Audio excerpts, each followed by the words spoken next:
அனைவருக்கும் எனது அன்பான வணக்கங்கள். இன்றைக்கு வந்து இந்தியன் சால்மன் ஃபிஷ் வந்து நான் வாங்கிட்டு வந்திருக்கேங்க. பாருங்கள், இது வந்து இந்த மாதிரி ஓரளவு, அதாவது ஒரு 3/4 கிலோ அளவுக்கு இருக்குது. பெரிய சைஸ் மீன் தான் இது. வந்து ஃப்ரெஷ், அதாவது நல்லா ரொம்பவே ஃப்ரெஷ்ஷான மீன், க்ளீன் பண்ணி. இது வந்து நான் எங்கே வாங்கினோம்னா, கோவையில் மீனு கடை அப்படின்னு ஒரு ஃபிஷ் மார்க்கெட் இருக்குது. ரொம்பவே ஃப்ரெஷ்ஷாக இருக்கும். அங்கேருந்து வாங்கிட்டு வந்திருக்கேன். நம்ம வந்து செலக்ட் பண்ணி கொடுத்தோம் அப்படின்னா அவங்க வந்து மேலெல்லாம் க்ளீன் பண்ணிவிட்டு உள்ளெல்லாம் க்ளீன் பண்ணி கொடுத்துருவாங்க.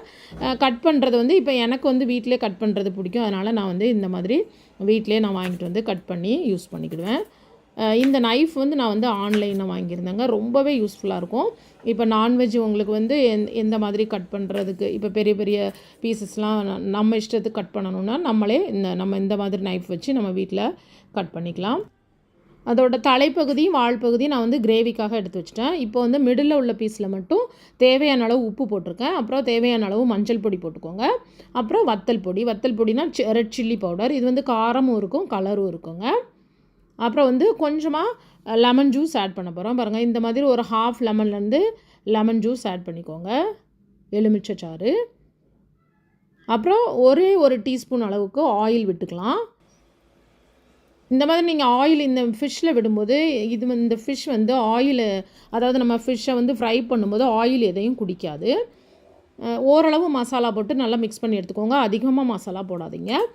இது வந்து கொஞ்சமாக நான் வந்து அரிசி மாவு தூவியிருக்கேன், அவ்வளோதான். லைட்டாக அந்த தூவிட்டு அதை மிக்ஸ் பண்ணி விட்டுருங்க. மீனில் வந்து ரொம்பவே நீங்கள் அதிகமாக மசாலா போடும்போது அந்த மீன்லேருந்து கிடைக்கக்கூடிய நியூட்ரிஷன்ஸ் வந்து உங்களுக்கு கிடைக்காம போயிடும். அவ்வளோதான். இப்போ வந்து தவா வந்து நான் நல்லா ஒரு பெரிய தவாவில் தேவையான அளவு எண்ணெய் விட்டு நல்லா சூடாக, அந்த எண்ணெய் வந்து நல்லா சூடாகிட்டு, சூடானதுக்கப்புறம் இந்த ஃபிஷ்ஷை வச்சுருக்கேன். இப்போ வந்து இந்த ஃபிஷ்ஷை பாருங்கள், நான் கொஞ்சமாக கருவேப்பிலை தூவியிருக்கேங்க. நல்ல ஒரு மனம் வரும் இந்த கருவேப்பிலை தூவுறதுனால.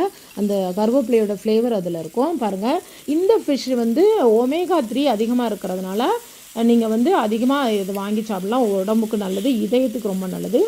அப்புறம் வந்து ஃபிஷ்ஷை வந்து இந்த சைடு ஒரு 2 நிமிஷம், அந்த சைடு ஒரு 2 நிமிஷம், அதுக்கு மேலே நீங்கள் வந்து ஓவர் குக் பண்ணக்கூடாது. ஓவர் குக் பண்ணிங்கன்னா அதுலேருந்து கிடைக்கக்கூடிய நியூட்ரிஷன்ஸ் உங்களுக்கு வந்து கிடைக்காம போயிடும். அவ்வளோதான்.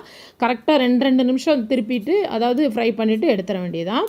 இப்பொழுது சுவையான இந்தியன்ஸ், அதாவது தமிழில் வந்து இதை காளா மீன் சொல்லுவோம். இது ரெடி ஆகிட்டு. தேங்க்யூ ஃபார் வாட்சிங்.